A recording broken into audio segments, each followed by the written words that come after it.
Super Interessante Coleções, o corpo humano.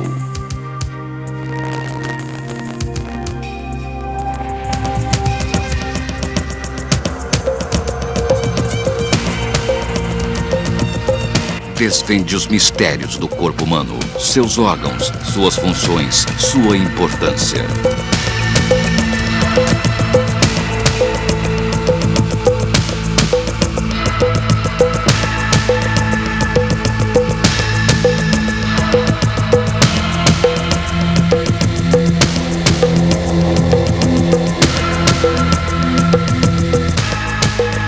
Uma coleção completa com 13 fascículos, todos acompanhados por uma fita de vídeo do Discovery Channel com as mais belas imagens do corpo humano.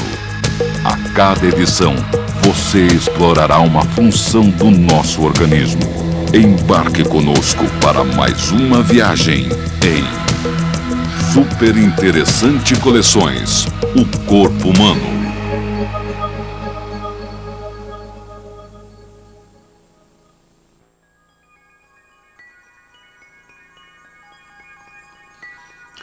É mais sensível do que qualquer câmera. É tão individual quanto uma impressão digital. Pode revelar suas emoções secretas e, de fato, faz parte de seu cérebro. Este extraordinário órgão não só vê, mas também dá sentido ao mundo que nos cerca. Viaje agora com os olhos de uma artista plástica pela visão, em Super Interessante Coleções, o corpo humano.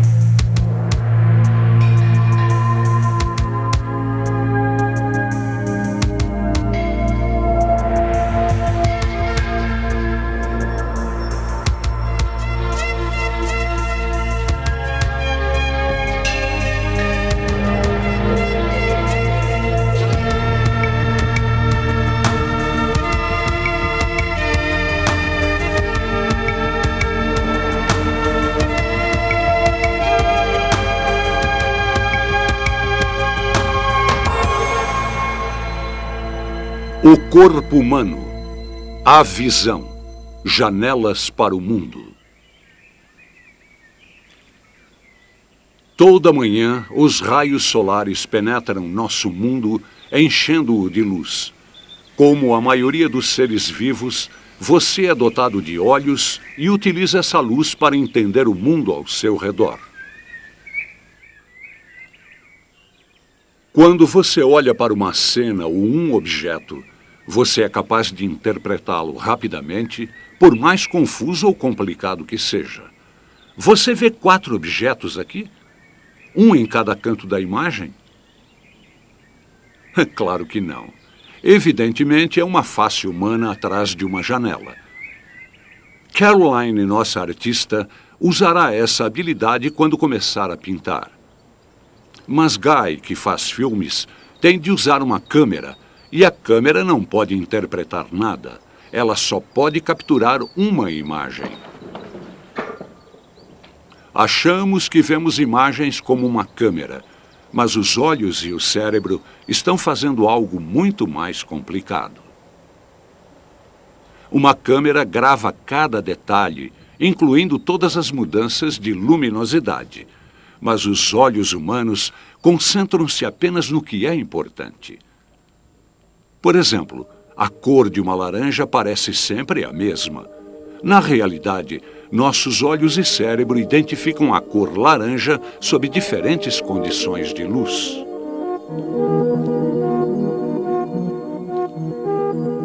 Você reconhece uma banana em parte por sua cor, em parte por sua forma.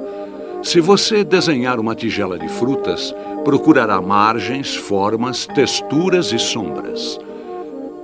Você primeiro visualiza, depois analisa uma cena com todas as suas características. Uma câmera não pode fazer isso. Enquanto Guy grava seu vídeo sobre a maneira de uma pintora trabalhar, sua câmera simplesmente capta a imagem em uma fita. Os nossos olhos é que farão a análise final. Como artista talentosa, Caroline tem um olho aguçado para a composição.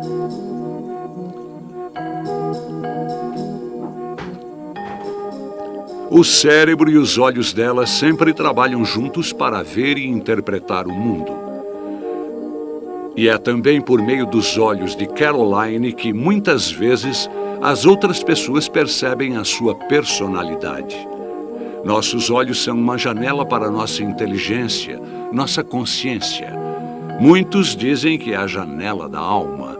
Eles certamente revelam o foco de atenção de Caroline, mas também mostram quando ela está cansada ou distraída. Eles exprimem nossas emoções, nossos sentimentos de alegria, de raiva ou tristeza.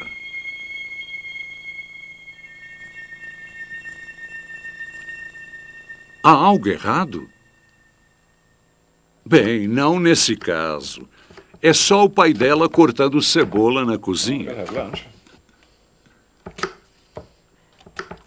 Contra irritações ou invasões, nossos olhos têm várias linhas de defesa. As pálpebras piscam para fechá-los. Os cílios retêm a sujeira antes que ela os penetre. Se algo do mundo exterior alcança os olhos, o passo seguinte é a lágrima que os limpa. Produzidas por glândulas situadas nos cantos das pálpebras, as lágrimas fluem por toda a vida, fornecendo umidade e lubrificação ao olho.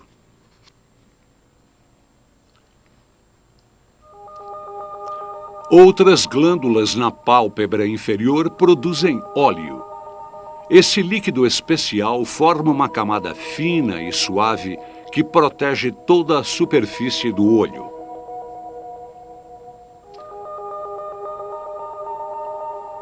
Além de lubrificar e carregar as sujeiras, ele contém células de defesa e anticorpos.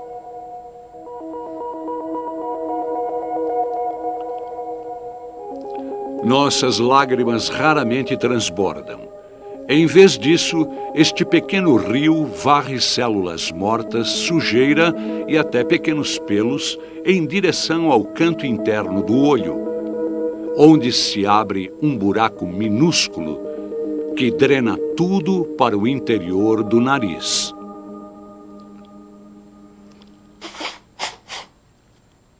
Você pisca por dia o equivalente a meia hora de olhos fechados. Caroline, satisfeita com seu esboço, passará agora para a tinta a óleo. Quanto mais ela se concentra, menos ela pisca. Todo olho é uma bola com 1 polegada de diâmetro e 9 gramas de peso. Sua rotação é comandada por uma combinação de 6 músculos.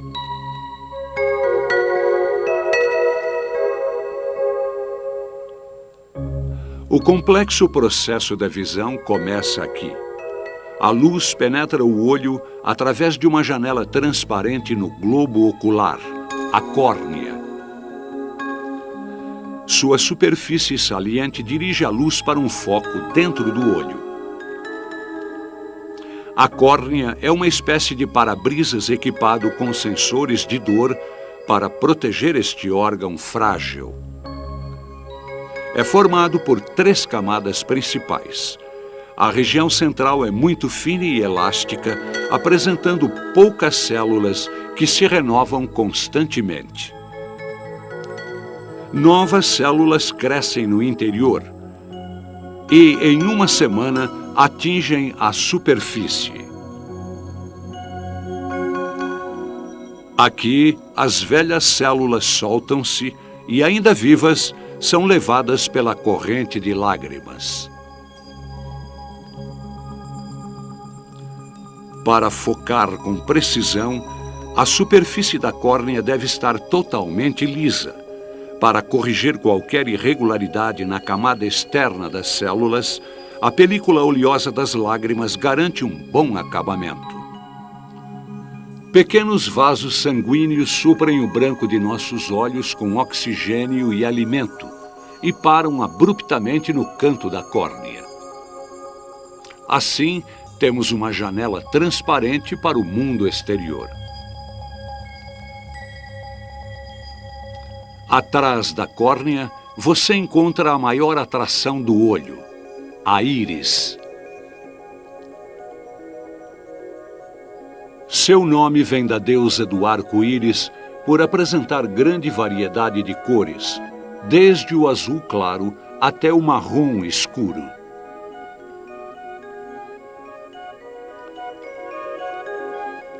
As cores são herdadas e não afetam o modo como o olho trabalha. A íris é uma marca de identidade com padrões de linhas e manchas tão pessoais quanto uma impressão digital. Aos olhos de um microscópio, a íris é uma obra de arte moderna. Fibras brancas e conjuntivas ligam as células coloridas a pequenos músculos que regulam o diâmetro da pupila.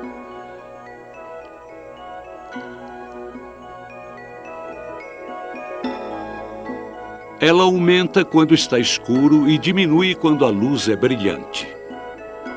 As emoções também podem influenciar a pupila.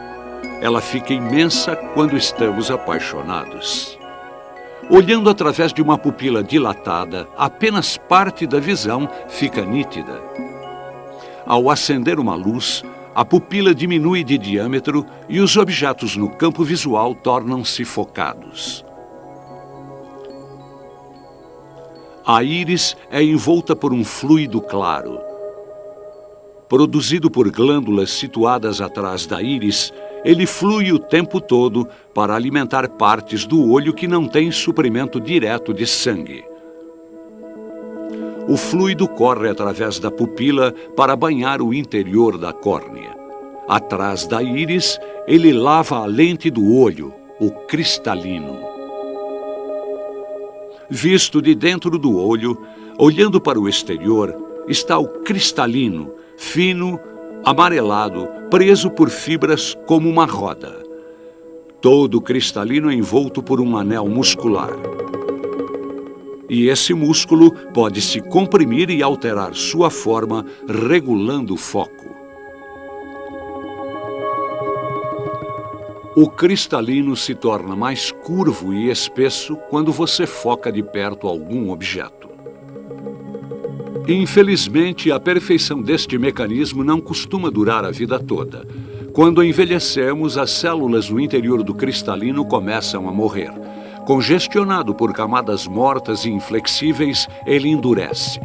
Depois dos 45 anos, muitos de nós temos dificuldades em focar objetos próximos. So, how's it going? Have some tea. Oh, thanks. What's next? I'm just putting in the shadows here to give some form. What do you use for that? Payne's Grey and Mauve. O pai de Caroline tem mais de 45 anos. Put some glasses on. Okay, so it's mauve, blue shade it says, right, okay, blue shade. I can see the picture better now too. Caroline ainda é jovem, não tem dificuldades em focar a sua pintura.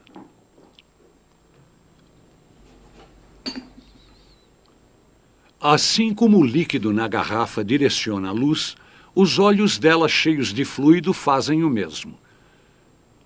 Quando ela olha para um objeto, a luz se dirige para o olho, passando pela córnea, pelo cristalino e por uma gelatina transparente, focando-se na retina. Trabalhando sua pintura, Caroline não tem consciência desse estranho fenômeno. A imagem chega invertida na retina.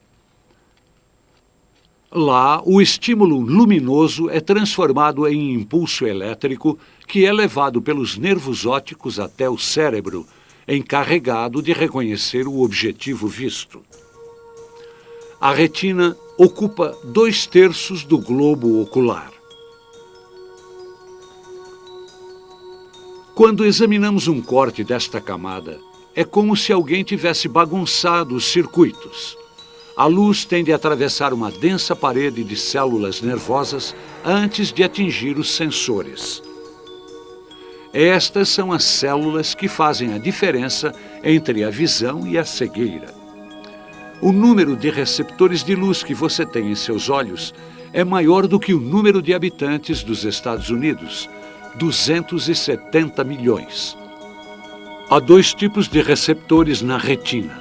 A maioria é feita de células longas, finas, que veem bem em luz fraca, mas só podem detectar imagens em preto e branco.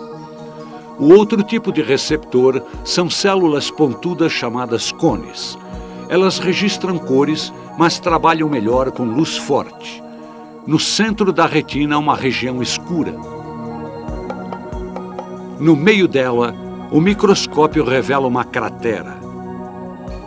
Esse pequeno buraco é coberto exclusivamente com cones, e a parede de células nervosas que os cobre é mais fina. Neste buraco, a luz penetra mais facilmente a retina e os cones no fundo podem detectar os menores detalhes de uma cena.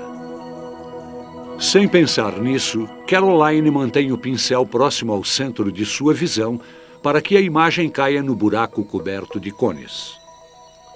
Assim, sua vista é mais aguçada no centro e meio imprecisa em volta. O centro sensitivo da retina é frágil. A luz intensa do sol poderia queimar todas essas células.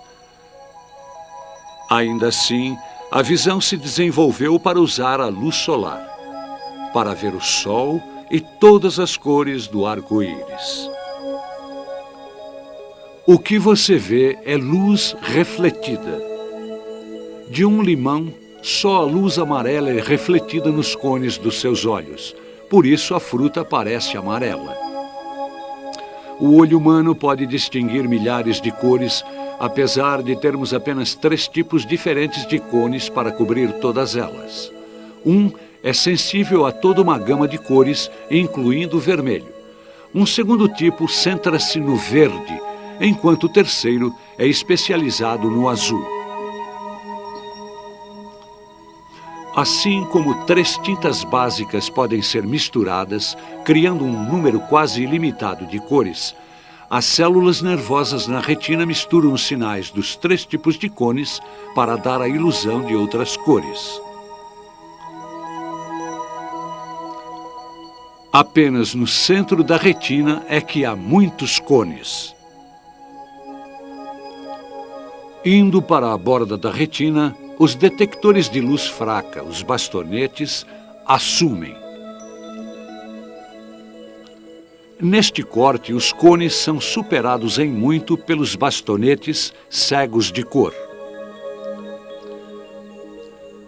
Por isso, as bordas de nossa visão veem o mundo de um jeito nebuloso. Nessa parte há menos cores também.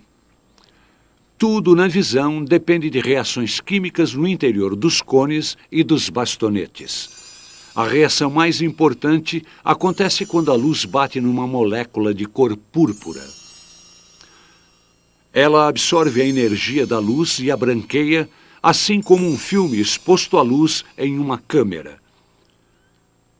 O olho salta de lugar, evitando com que as células fiquem superexpostas. Diferente do filme, a púrpura visual pode ser reciclada e reutilizada. O olho nunca fixa por muito tempo um mesmo ponto.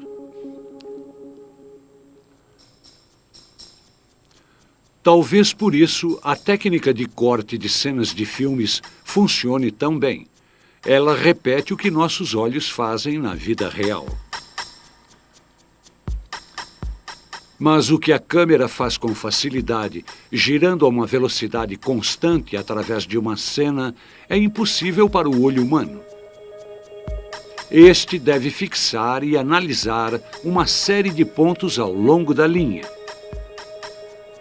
Mas ao focar um objeto em movimento, como o pincel, o olho rastreia suavemente.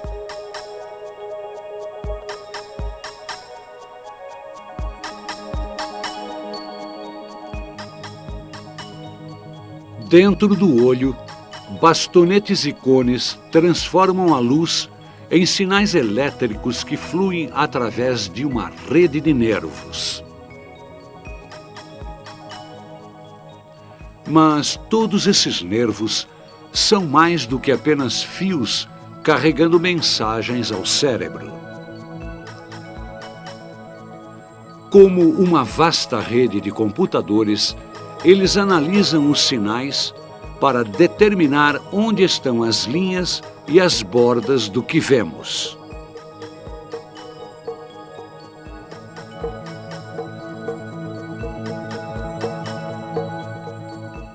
O nervo óptico contém cerca de 1 milhão de fibras. Veja agora onde a retina encontra o nervo óptico. Para abrir caminho para todas essas fibras, existe uma pequena região na retina em que falta a camada de bastonetes e cones. É o chamado ponto cego, que deixa um vazio em nossa visão do mundo, como descobrirá Caroline. Feche um olho, olhe para um dedo e mova outro em sua direção. Há um lugar em que a ponta desaparece. Sua imagem foi projetada para o ponto cego. É realmente cego, não é fácil encontrá-lo. Olhando fixamente para o campo com um olho, o ponto cego sempre estará ali. Não o vemos porque uma função especial de nosso cérebro, como um programa de computador, sempre adivinha o que há nesse buraco, preenchendo-o.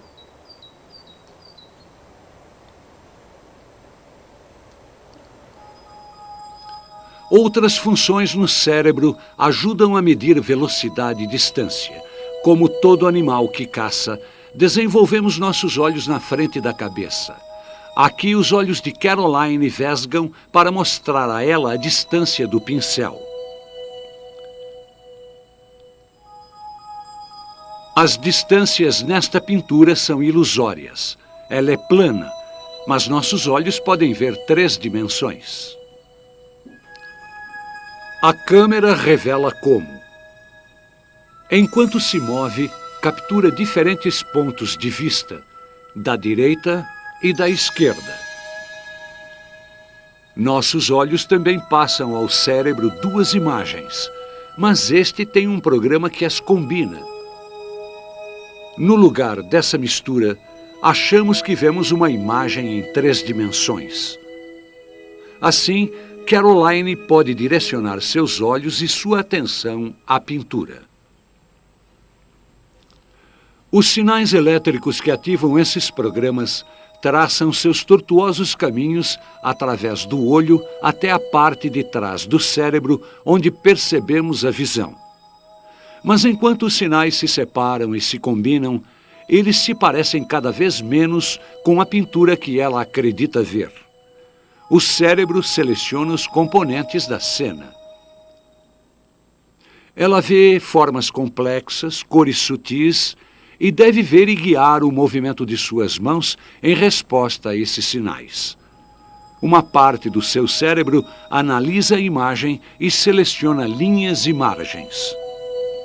Os sinais movem-se para uma segunda região que interpreta cores e movem-se de novo para detectar movimento, dando a cada estágio um maior sentido ao mundo exterior. Com tanta complexidade, o cérebro pode enlouquecer. Obviamente, isto é um triângulo equilátero branco. Não, na verdade, não passa de uma ilusão óptica. Olhe para ele do ponto de vista de Caroline. Os lados sequer são iguais. E o que é isto? Parece uma tranquila casa de campo. Na verdade, são apenas linhas no papel. Seu cérebro forneceu a interpretação.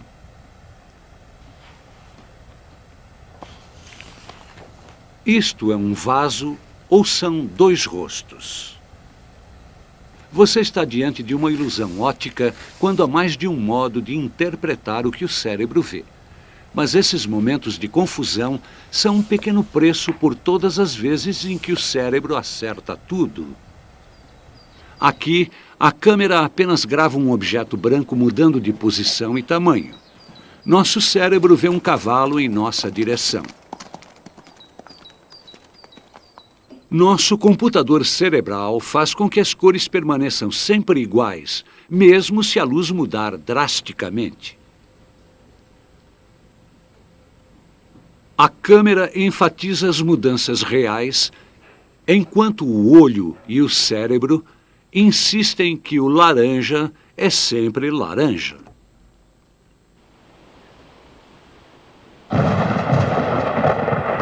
Vimos que a percepção visual envolve sinais elétricos que passam por diferentes partes do cérebro. Registramos cor e luminosidade, detectamos movimento, identificamos formas e avaliamos distância, velocidade e tamanho. Vemos em 3 dimensões quando a retina separa a imagem em 2. O cérebro preenche o ponto cego e limpa o quadro. Quase num piscar de olhos, ele cria o que acreditamos ver. That it? E nossa artista sabe com absoluta certeza quando terminou de criar a ilusão da fruta. Diferente da lente da câmera, nossos olhos veem o mutável mundo à nossa volta por meio de um filtro de aprendizado, julgamento, conhecimento, memória e experiência. Dizem que a câmera nunca mente, mas talvez o olho o faça. Let's get some fresh air. Os olhos dizem mais do que precisamos para saber sobre o mundo que nos cerca. Okay, out it comes. Talvez a maior parte da visão seja ilusão.